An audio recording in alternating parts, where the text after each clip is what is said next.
Back to the future with cannabis genetics. Breeding is the last frontier the industry will explore. Although breeding and genetics are the last frontier, this segment of the cannabis industry will prove to be the most significant to the advancement and sustainability of the cannabis sector as a new multi-billion-dollar global industry. Understanding the history of breeding cannabis genetics, what the current problems are in the world of breeding and cannabis genetics, and finally highlighting the current and future opportunities working in breeding and cannabis genetics will give audience members a clearer understanding of how tantamount genetics are to the success of the industry, the profound impact cannabis genetics have on businesses, and finally, how significant breeding is for cannabis's effectiveness on patients and customers. It all starts with the seed. Co-founder and Chief Genetics Officer, the original Breeders League, from the United States of America, Jimmy Sadegi. I'm Jimmy the Chef Sadegi. I'm here to speak about cannabis genetics. I have 27 years of breeding genetics around the world, from Spain, Jamaica, Colombia. We, as Original Breeders League, have a farm in California where we breed genetics at 3,000 feet elevation, right above the fog and pollution, right below the snow, at the perfect humidity where some of the best cannabis grows on the planet. We have the opportunity to speak about how important it is to preserve genetics in this new emerging market. All these new companies are coming forth, breeding for certain reasons, such as what is popular, and the popularity of genetics are really motivating the direction of where genetics are going. So nature is being overlooked instead of truly going back to what the nature has provided, what nature has shown us and has decided naturally through its natural selection. We are going in the direction of what is popular or what is famous at the moment. And a more scientific approach, from genotyping, tissue culturing, to preservation, to truly understanding the cannabinoids of what their values are, what the terpenes, what their values are, how the terpenes affect the body, and how these interact with our endocannabinoid system.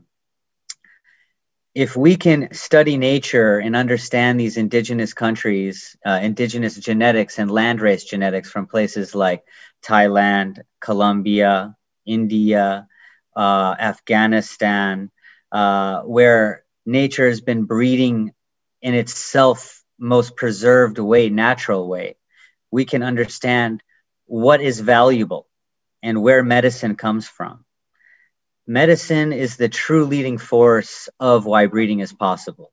And if we can get back to these pure reasons, then we can understand how this plant can improve our lives, how this plant can improve our health, how this plant can solve ailments such as seizures, such as inflammation, which would cause other diseases, pain, many different aspects of this plant that we can find true medicine for, or alternatives from the pharmaceutical world, which might not be a sustainable or a pleasurable application.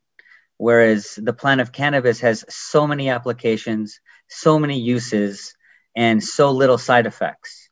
So delving into researching why nature does what it does, instead of why people are choosing pathways of following what is popular. Now, there are many brands coming out in the market now, breeding for genetics and following each other and following what they think has value or what is popular. This is creating selections or isolations of certain characteristics that maybe aren't good for the future of this plant. And if we are going to preserve this plant to further understand in the future all of the uses or all of the benefits that this can give us, we need to truly preserve it in its natural form before the breeding happens in directions that are not connected to its true medicine. So when I explain this idea, I'm explaining how, for instance, maybe a plant is bred purely for THC, purely for strength, and the market, it just wants the strongest, most powerful THC. So breeders get into their farms and they're choosing genetics and they're identifying which ones are the strongest, how I can get this plant stronger and stronger, while they're losing focus of other important cannabinoids, of other important terpenes. The terpenes or essential oils are creating the entourage effect, which truly catalyze all of the cannabinoids, bring the balance of every part of this plant to activate it in the system. So if we are not looking at what nature did, understanding this, then we are losing focus of medicinal aspects that we might not capture at the time. We might not understand. We might not understand why we are breeding these plants and why these plants are important. So for us, the most important thing is to not follow trends, not follow what is happening in the market. We need to follow what the medicine is, what nature is doing, so these preservations can happen. Once we occur and we have these preservations, then we can create new marketable products that not everybody has. By following what everybody else has, especially if you are a new emerging cannabis company, you're already one step behind. There's no way you can catch up with the newest trend. By the time you get on this trend, you're already far behind. So to go a separate route, such as preserving the genetic and understanding its medicinal value and going to the core of it, allows us to follow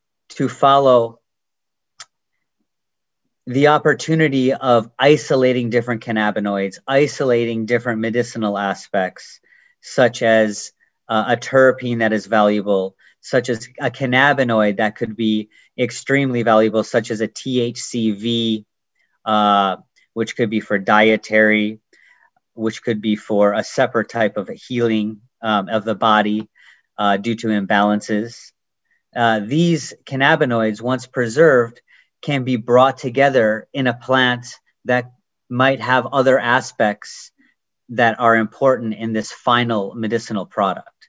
So if we can isolate different cannabinoids through the tissue culture preservation, which is an in vitro preservation of a clone, it's taking one example of the plant and preserving that so we have a copy of it.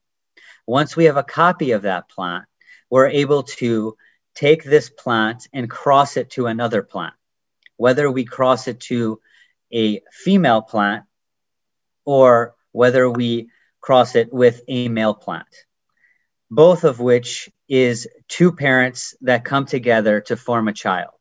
Now, these children are what are our offspring, which contain the aspects, characteristics of both parents. So once we're able to isolate all of these important plants, all of these characteristics within the plants, we can begin our artistic creations. The problem in the market right now is that many companies are buying seeds that are unverified. These unverified genetics are causing problems for the farmer because they maybe are not what they are sold to be. So the buyer or the farmer buys these genetics that haven't been verified because maybe the standardization or the company does not go the distance to verify them. Verifying them through tests in the laboratory, through cannabinoid tests, through understanding and having proof or genetic mapping that this genetic is what it says it is. Because if a farmer is going to plant acres and acres of a plant and use resources, use the real estate of the property, use the labor, the operations, and not get the result that they put into, it's a complete wash for the company. So the importance of truly verifying, truly understanding your genetic helps the company to profit off of their investment. Also, if you are buying genetics that are not climatized to your environment, you might be buying a genetic that is great for hot weather or the tropics, and then you get it to a cold climate and it doesn't handle well in that cold climate. Maybe the plant freezes before, or it dies before the season finishes because the snow comes in October and this certain area, and this plant wants to finish later in the season in November or January. So the plant doesn't have a time to finish. The plant dies before it can acclimatize to the area, and it won't be able to be grown in this specific environment. So breeding the characteristic out of that certain plant that you might like and using a plant from the area that is native, crossing those two together, finding the offspring that has those characteristics and can handle those environments at the same time, which is why a landrace or indigenous plants are so important. So in Thailand, if we were to take some of the landrace genetics from this tropical climate and introduce a very interesting cannabinoid or terpene profile that we see medicinal potential in, we can get the offspring that have a plant that works in this climate and carries these special characteristics. Then we can stabilize this plant to make it uniform to handle this environment, as well as maintain our medicinal profile or our marketable profile. Because apart from growing something that is medicinal, we want something marketable, which our market is going to want to purchase and consume and enjoy. So going back to following a trend, if you're following a trend, you don't have something marketable because you're always one step behind. But if you are innovating or you're an artist, you can take what the market is buying and understand these trends and create something within that to give them something unique, to stay on top of this curve, and to please your market at the same time. Another important factor is the lack of diversity. Now, this lack of diversity in the market is causing everybody to race to the bottom. And to race to the bottom is about the lowest cost per gram, the lowest operations, which only the big companies are going to win. And to compete with these big companies, it's almost impossible on a cost standpoint for the little guy to do anything.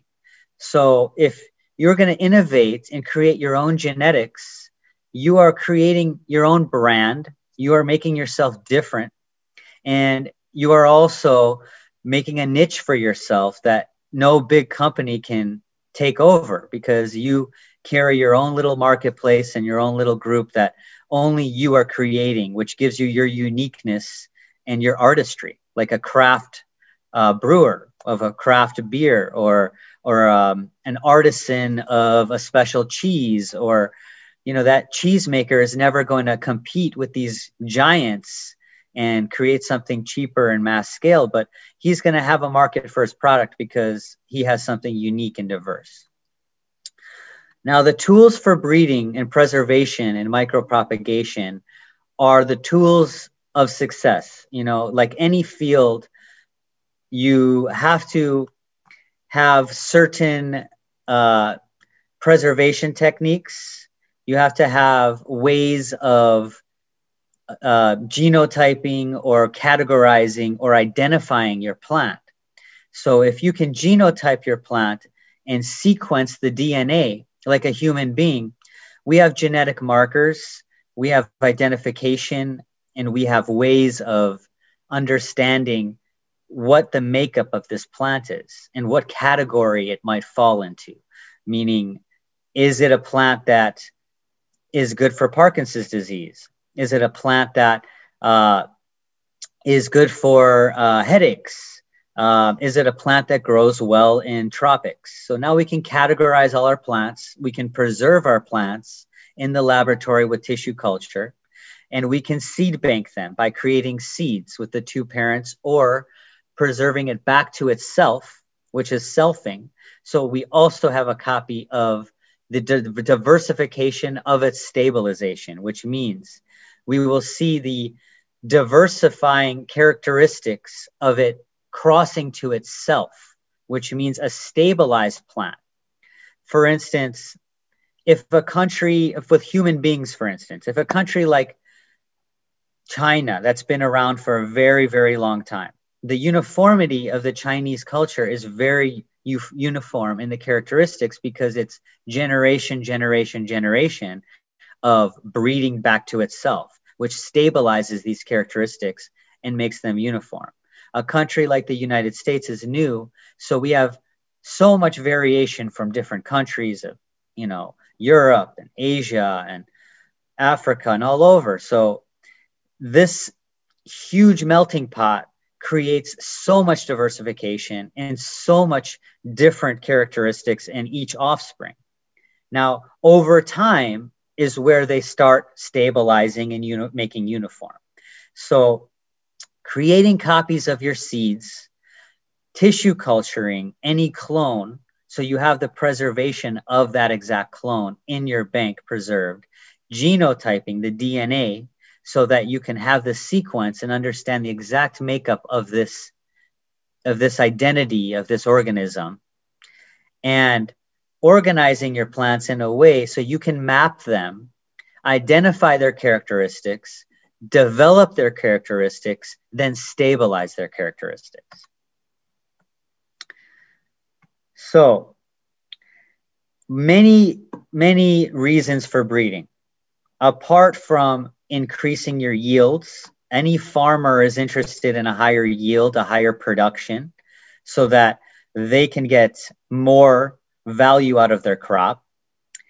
Creating a genetic that has a higher value in the marketplace, whether it has a pharmaceutical value for a medicine, whether it has a marketability for consumption.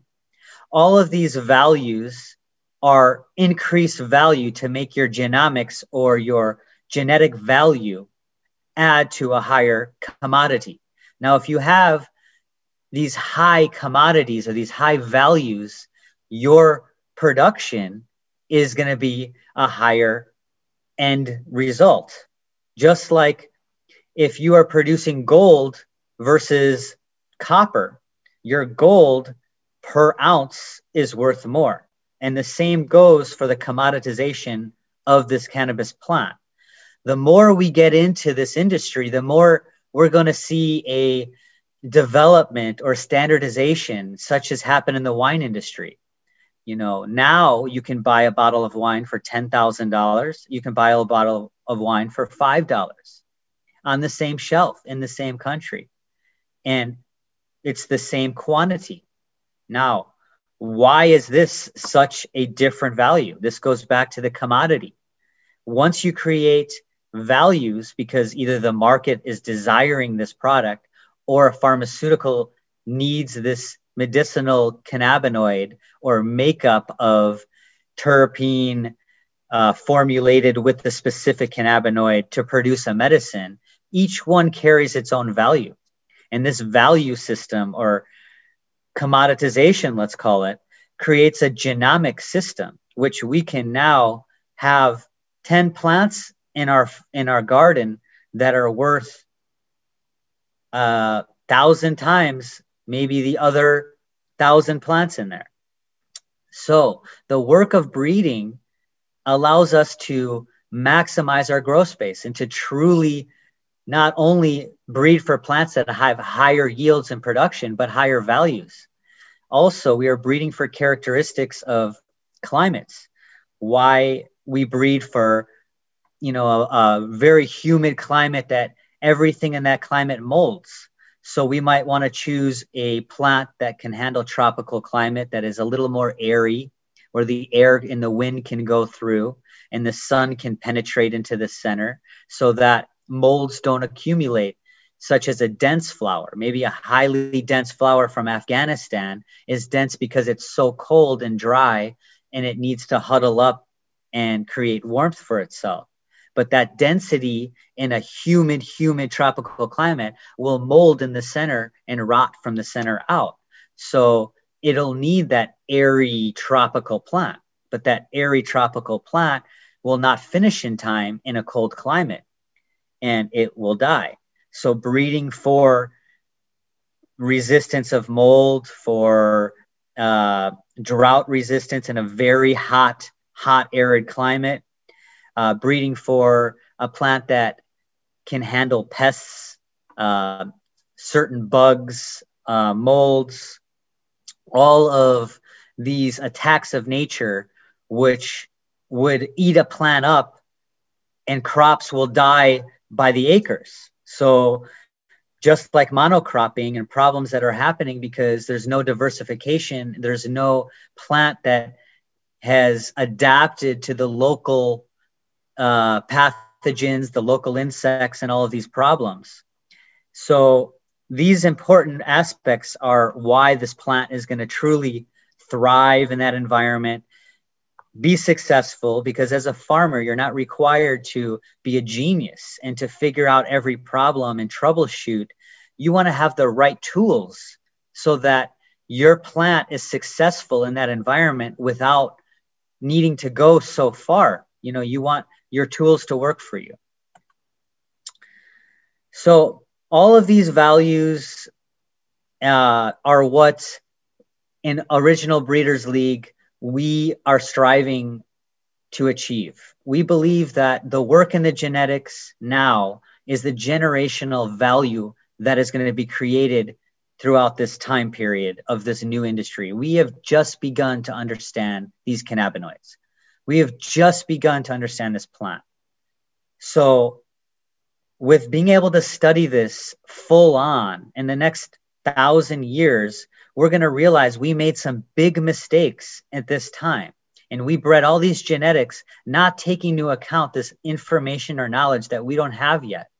So if we are wise at this moment, we will preserve genetics and cannabinoids so that later on, the discoveries that need to happen can happen, because we didn't lose the opportunity through making these mistakes and assuming these things aren't important, such as certain terpenes or people breeding for only THC strength and breeding out the other cannabinoids that serve a purpose. Why CBD mixed with THC and other cannabinoids with terpenes all in one is truly a great medicine. But maybe a THC that's 30% and only THC, it might not carry as much medicine. So these preservations are so important to the future, the preservation of this plant and how we'll be able to use it in the future. These companies that are coming up now will create value through using this value chain.